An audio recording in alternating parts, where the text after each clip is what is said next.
Welcome back, trainers. So we're going to be taking a look at a Hitmonchan raid in cloudy weather. So its fighting type move is boosted. And this Tauros did come out of a 7-kilometer. And guess who this came from? Pokemon Master Holly.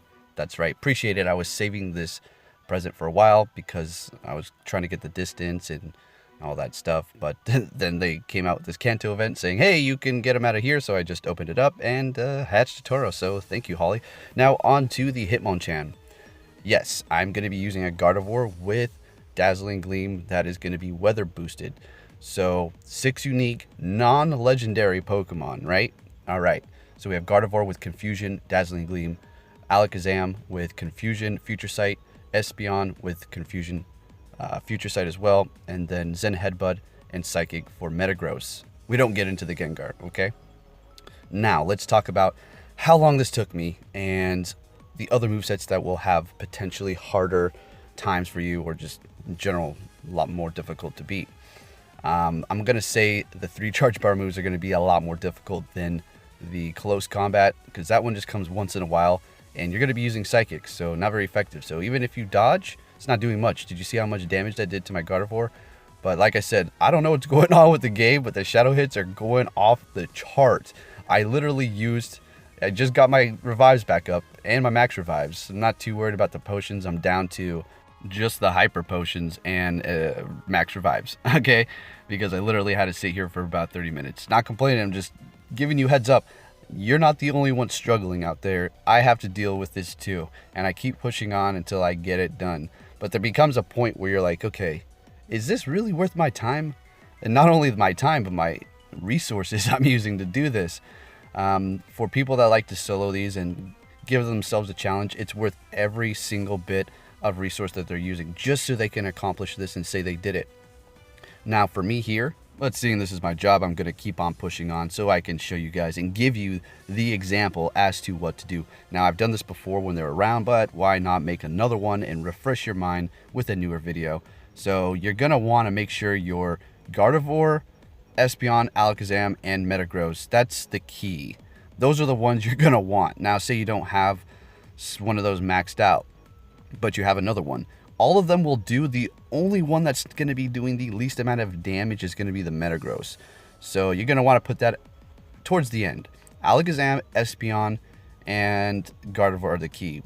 If you don't have one of those Pokemon and you have multiple of others, just replace that. Don't worry about doing it with 6 unique or anything like that. Just get it done, right? If you want to try to do it without legendaries. Otherwise, obviously, Mewtwo with Confusion and Psychic is going to be your best option to go up against this. Second is going to be Alakazam. Third, Espeon, then Metagross. Or should I say Gardevoir, then Metagross. All right? So we're getting it into the yellow by 47. Looking great. So, yeah, if this thing had 3 charge bar move, Fire Punch, Thunder Punch, or whatever else it has, oh my gosh, I could only imagine how bad the shadow is going to be. So, yeah, we're going in here with Metagross finally. It's so satisfying using the Metagross too. It's doing okay damage, but not as much as the other ones, but still it's fun to use because, well, it's just a Metagross. Also, it's super tanky. I actually was trying to do it with the Gengar. It was working. I wanted to impress everybody and actually use a Slacking and Blissey. I would have had it, but it took my Gardevoir out extremely quick, and I kept on going all the way through just to see how much it would do. But once it got to the Slacking, I needed to get off a Play Rough because its Yawn obviously didn't do anything to it, so I was like, of course. But it's still fun to give it a shot with these different kind of things. But at the same time, if you're trying to do these unique combos, make sure you don't use all your resources on one raid just for the heck of it, unless you know you can go right back out and grind it all again within a matter of days. So pretty nice with that. As far as the Mewtwo with the new legacies coming up on the 20th, so I wanted to keep a few Psychics. And funny enough, I didn't even use it here. I went up against the Hitmonlee raid, actually deleted the video because I don't want to sound like a broken record, but shadow hits once again. And I was trying to do it with Celebi, wouldn't have had it, but it was crazy with that cloudy weather. Its Rock Smash was doing massive damage to all of my Psychic types. It was insane. So we're going to take a look at this Scyther raid. This is the one where it spams X-Scissor like non-stop. And of course, you know, Moltres is resisting that quite a bit, being flying and fire type. And this is going to be the special move with Sky Attack, so you're going to be able to see how well it actually performs up against it. So that's pretty nice. I don't dodge everything, and I do not restart. This is a one and done for me because I was actually in a rush to get to a place. So yeah. And then we have Tyranitar coming in after it, a couple of them. That's going to be 4 times effective, seeing that it is bug and flying type, so that rock is going to be just smashing him out. At the same time, he's going to get destroyed. Tyranitar is going to get destroyed by the X-Scissor because that is doing a lot of damage to it. So Moltres coming in strong, and I'm really enjoying this. Happy I maxed it out. So yes, if you're wondering, should you have maxed out that Moltres? Is it still worth it? Yeah, it definitely is. I already knew it was going to perform well, and if we have windy weather, it's going to be crazy. I can't wait to give it a shot if we ever get that. While we have, you know, specific raids that Moltres is strong against, because windy weather is kind of rare here. So, and then after this, we're going to be taking a look at some lucky trades from a trainer who doesn't even play anymore, but he was kind enough to just trade anybody in all his Pokemon. Kind of low CP, but nonetheless, it is Dex fillers. So we'll be looking at that here too. Moltres. Now, if I was to dodge all those X-Scissors, I probably would have been able to bring it down quite a bit, way past into the yellow. As you can see, it is just going to town and taking the hits. Now, it just barely went into the yellow as the Tyranitar came in and did what 1 or 2 smackdowns. So there it goes, doing its work. And poor Tyranitar has to keep on dodging that spam X-Scissor. Oh, it's funny. I couldn't believe it. I've never seen a raid boss do this before, other than Electabuzz with Thunder Punch to my Metagross, Groudon. So if you're trying to beat these, not difficult at all.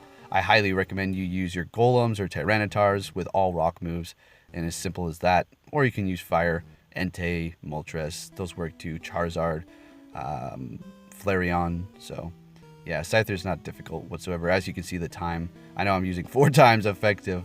I do believe there was also a weather boost on the rocks. So they're doing so much damage. And down it goes at 58. That wasn't a speed run. If I want to do a speed run, I will title the video Speed Runs. And it just seems so difficult to do those now because nothing is working smooth like it should. So it's just making it very difficult to get those nice times out there for you guys. But hopefully in the future we'll be able to bypass all that and the game can just work. Alright, and as we look at these lucky trades here, I want to discuss the whole Mewtwo's Legacy, Shadow Ball, and Hyper Beam again. So I've been contemplating it, and I think I'm going to switch the, you know, I have the 2 Mewtwo's powered up with Psychic. I think I'm going to go over to Shadow Ball. Maybe I'm just going to keep 1 just because I want to, you know, full Psychic offense Mewtwo for whatever challenges I'm trying to do. Because Shadow Ball is basically the best moveset for Mewtwo at this point. Okay, now if you're going up against Blissey's or a Tyranitar, obviously that's not going to be the best option, but nonetheless it's still doing massive damage and it's still a good option to have, because I basically ran all mine with those. So if we see the return of a Gengar raid, those are going to be great to go up against that for sure. Gengar is poison type and ghost, so it is weak against Psychic and ghost moves, so Mewtwo works great. So yeah, yes, the CP are low on these. Like I said, they're just Dex entries. I don't believe I had a lucky Haunter, so that's why I did that. Wanted a lucky Coughing for sure. So let's go. Let's see what we can get here. As a matter of fact, he didn't have 10 luckies yet. And I can confirm to you, as soon as he hit 10, we were doing at 2016 from July or August. And actually didn't become lucky once he hit 10. I'm assuming it would if we kept trying, but that's just letting you know, yes, the 10 limit has some sort of interference with the whole lucky trades. Okay, so let's change some more Mewtwo's to Shadow Ball, including my lucky, because, you know, that's lucky, and I want it to have a legacy, so let's go ahead and do that. Yeah, Focus Blast, I have plenty of the Mewtwo's, so there's no big deal. Lucky, strong, defense, you know, it's unfortunate. The one time I get the lucky Mewtwo and it has 10 in attack. Like, really? Come on, man. Alright, so let's go. Focus Blast. Hyper Beam. Soon to be a legacy as well. So, okay. But I'm not going to stick with that. And there's the Shadow Ball. Beautiful. Confusion Shadow Ball. Lucky Mewtwo. Alright, now let's go ahead and do Darko. That's right. Because we can just switch back to Psychic if you don't want that. If you decide, oh, well, you know, sure, that's Shadow Ball's legacy now, but I want a Psychic if it doesn't receive Psyshock, Psystrike, should I say, then you can just go back to Psychic, right? So no big deal. Using quite a bit of TMs, but they've been stacking up, right? And pretty much all my Pokemon are set. Wow. How many is it going to take? Like, if we get down to 40, I'm going to say, okay, that's good enough. But this is actually... I'm getting flashbacks, guys. Flashbacks. Wow. Okay. Holy shoot. Alright. I'm going 45, and if it doesn't, then there we go. Actually, I was going to keep going. Because at that point, once you use so many, you might as well commit, right? Yeah, might as well commit. So let's go ahead and go start at the top. So we have the one Psychic now. And that's all I need because I have my other Psychic Pokemon to go up against any Hitmonchan or Hitmonlee raids. And then we have one maxed out Shadow Ball, 2, 3, 4, and this one's Akira 95, not maxed out, but maybe one day. One day. Sorry, Akira. You're good, bud, but yeah. Alright, thank you for watching, trainers. And with that said, I'll be catching you next time. And have fun out there. Take advantage of the whole Kanto event. And you know what? Let me show you something here. Finally got my Fisherman badge. And if you're thinking, you gotta be kidding me, man. You serious? Like, you're pretty high up there on the XP and catches and you don't have it yet? I guess not. Shoot. I mean, hey, what could I say? So anyways, thanks for watching, traders. And I'll be catching you all next time.